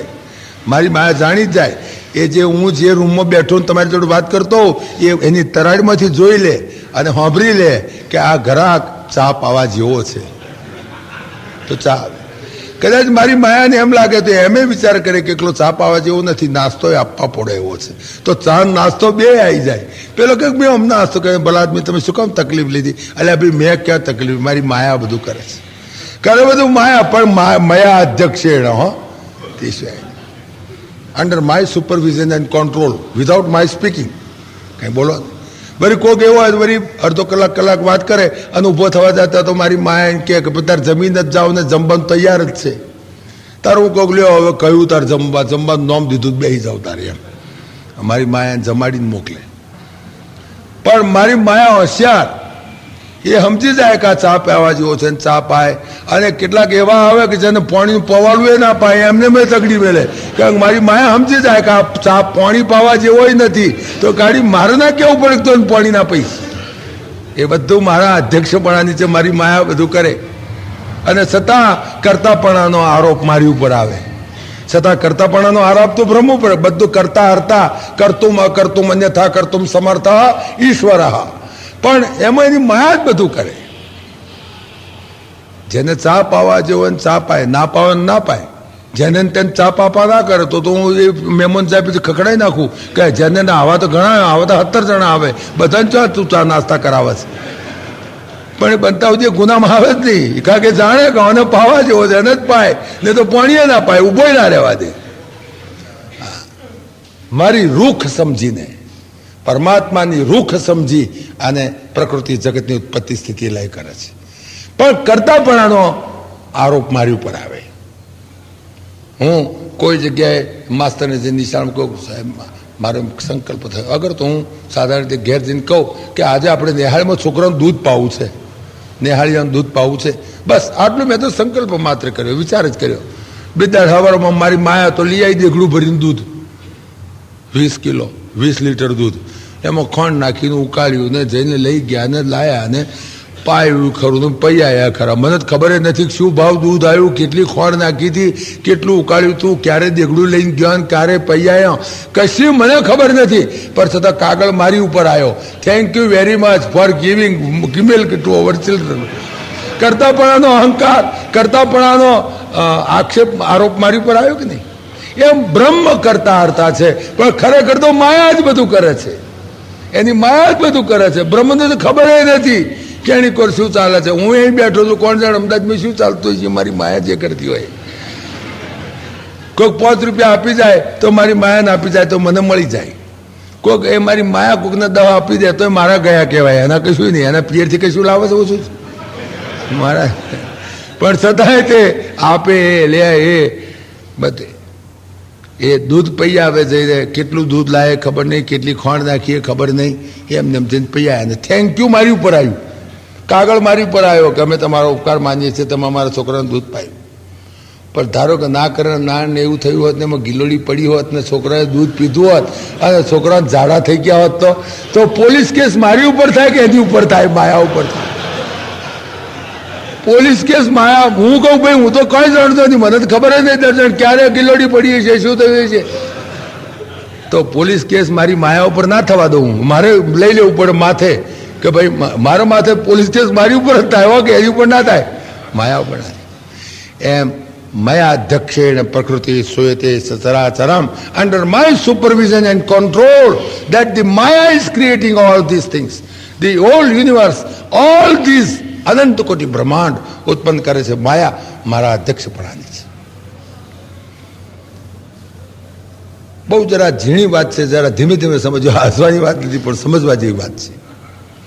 બ્રહ્મનું સ્વરૂપ, માયાનું સ્વરૂપ જરા ઝીણવટથી સમજો. એક વખત સમજી ગયા પછી તમે ગમે તેટલી કથા વાર્તામાં જજો, સમજણ પડી જશે. ને જ્યાં સુધી નહીં સમજાય તો બધું હવામાં અમને મધર માથે હેડી જશે, ખબર જ નહીં પડે. એ બ્રહ્મ એ જ્યારે જગતની ઉત્પત્તિ કરે, માયાના રજોગુણનો સ્વીકાર કરી અને જ્યારે જગતની ઉત્પત્તિ કરે, એ બ્રહ્મ જે નિર્ગુણ હતો એ બ્રહ્મ સગુણ બની ગયો. હવે જોયું, સગુણ એટલે ગુણવાળો, માયાના ગુણવાળો બની ગયો. માયાના ગુણ છે સત્વગુણ, રજોગુણ. સત્વગુણ, રજોગુણ અને તમોગુણ.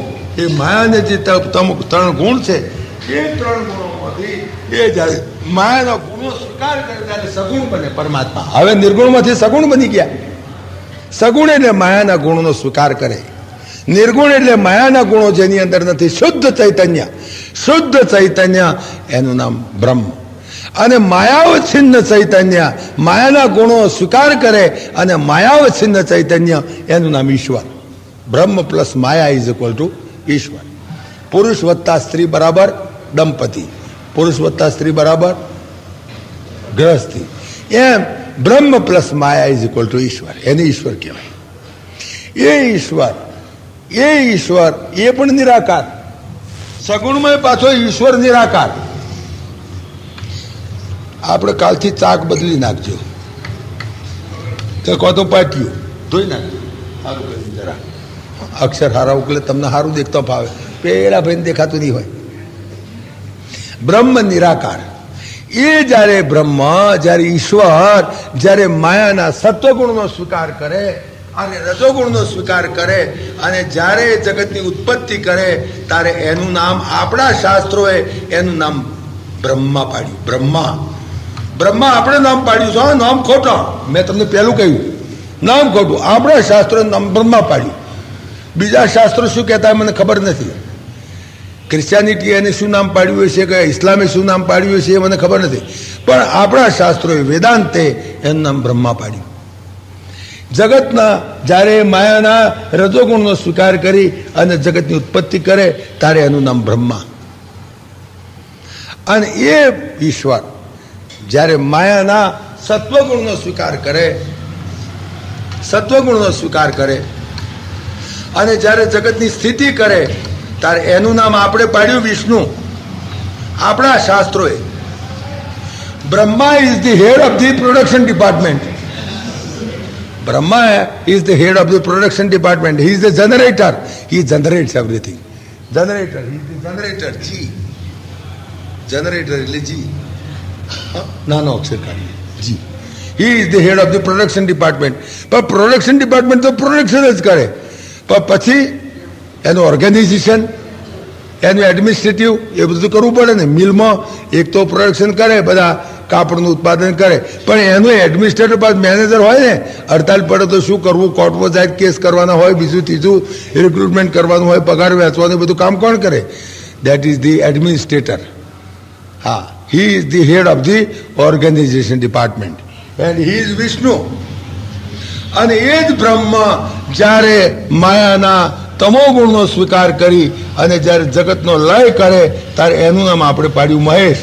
He is the head of the disposal department. Production થાય પણ પછી ડિસ્પોઝલ ના થાય તો શું થાય? It requires to be disposal. માલ થાય પેદા એટલો બધો ડિસ્પોઝલ થવો જોઈએ ને. He is the head of the disposal department. D એટલે GOD, generator, operator, destructor, that is God. જેને આપણે કહીએ generator, operator and destructor. GOD God, એને બધા ગોડ કહે, અંગ્રેજીમાં ગોડ કહે એને. આ પ્રોડક્શન ડિપાર્ટમેન્ટનો હેડ, પેલો ઓર્ગેનાઇઝેશન ડિપાર્ટમેન્ટનો હેડ, એ ક્રિયા પરત્વે જુદા જુદા, બાકી એક જ બ્રહ્મ. એ જ બ્રહ્મ, એ જ ઈશ્વર જ્યારે માયાના રજોગુણનો સ્વીકાર કરી જગતની ઉત્પત્તિ કરે ત્યારે એને તમે બ્રહ્મા કહો. એ જ ઈશ્વર, એ જ ચૈતન્ય એ જ્યારે માયાના સત્વગુણનો સ્વીકાર કરી જગતની સ્થિતિ કરે ત્યારે તમે એને વિષ્ણુ કહો. અને એ જ ચૈતન્ય જ્યારે માયાના તમોગુણનો સ્વીકાર કરી અને જગતનો લય કરે, લય હો, નાશ નહીં, નાશ તો છે જ નહીં બિલકુલ. There is no word like destruction. લય, એની અંદર લય થઈ જાય. ડિસ્ટ્રક્શન કરે એટલે બાળી ના મેલે, પ્રોડક્શન થયું એને. હવે આ GOD, આ બ્રહ્મા વિષ્ણુ મહેશ, એના સ્વરૂપને બહુ ડિટેલમાં સમજવું પડશે. It is very important. એટલે એ સબ્જેક્ટને તમારે 10 વાગ્યાનો ટાઈમ મને કહેતા હતા ભાઈઓ, કેટલાક કહેશે કે મોટર નથી મળતી, કોઈને બહુ દૂર જવાનું હોય, તકલીફ થાય, એટલે જરાક 5 કલાક મોડા આપણે પડ્યા એટલે સવા કલાક થયો, આપણે 1.5 કલાકને બદલે, પણ એ આપણે રિકૂપ કરી લઈશું. પણ 10નો ટાઈમ થયો એટલે આપણે તમારા બધાને જવાનો ટાઈમ થયો એટલે આવતીકાલે આ પ્રશ્નને જરા આગળ લઈશું. બ્રહ્મનું સગુણ સાકાર સ્વરૂપ, નિરાકાર સ્વરૂપ, પછી બ્રહ્મનું સાકાર સ્વરૂપ, એ બધા સ્વરૂપો એક પછી એક આવશે. 5 દિવસમાં આપણે આ કોર્સ પૂરો કરવાનો છે. દિવસ પાછા મને 2 ઓછા કાપી નાખ્યા આ લોકોએ. મેં 7 કહ્યા હતા ત્યારે મને 5 રાખ્યા, એટલે 5 દિવસમાં પૂરું કરવાનું છે. એટલે કાલે આપણે આ સબ્જેક્ટને આગળ લઈશું. સર્વેત્ર સુખિના સંતો, સર્વે સંતો નિરામયા, સર્વે ભદ્રાણી પશ્યન્તો, મા કશ્ચિન દુઃખમાપ્નુયાત. ઓમ શાંતિ.